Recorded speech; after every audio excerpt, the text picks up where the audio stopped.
Pemirsa, saat ingin mengamankan pelaku penipuan online, dua anggota polisi menjadi sasaran anarkis warga Tulung Selapan yang tidak terima karena tersangka diamankan.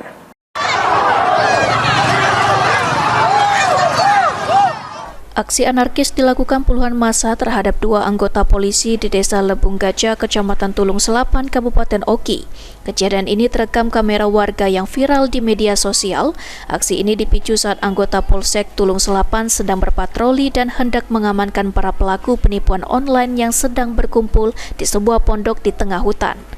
Kapolres Oki AKBP Hendrawan Susanto dalam keterangannya membenarkan peristiwa tersebut dan menyesalkan tindakan warga yang menghalangi tugas polisi. Dijelaskan Kapolres Oki saat kejadian Jumat sore anggota Polsek berjumlah 12 orang sedang berpatroli di Desa Lebung Gajah untuk menelusuri terkait informasi adanya masyarakat yang tertipu pelaku penipuan online dengan modus menawarkan iklan. Dari hasil penyelidikan, didapatilah sebuah lokasi pondok hutan di belakang rumah warga, tengah berada sekumpulan orang diduga pelaku penipuan online.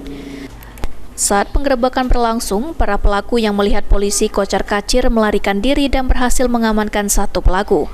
Polisi juga menemukan sejumlah barang bukti alat hisap sabu dan beberapa klip bungkus sabu yang diduga dipakai para pelaku sebagai doping saat melancarkan aksi tipu-tipunya.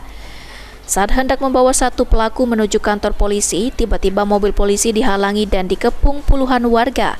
Sementara dua anggota polisi yang masih tertinggal di lokasi sempat mendapatkan penganiayaan oleh massa.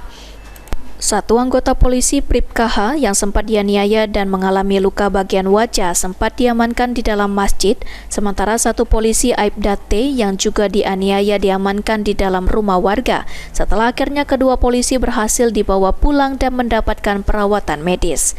Novan Wijaya, PAL TV.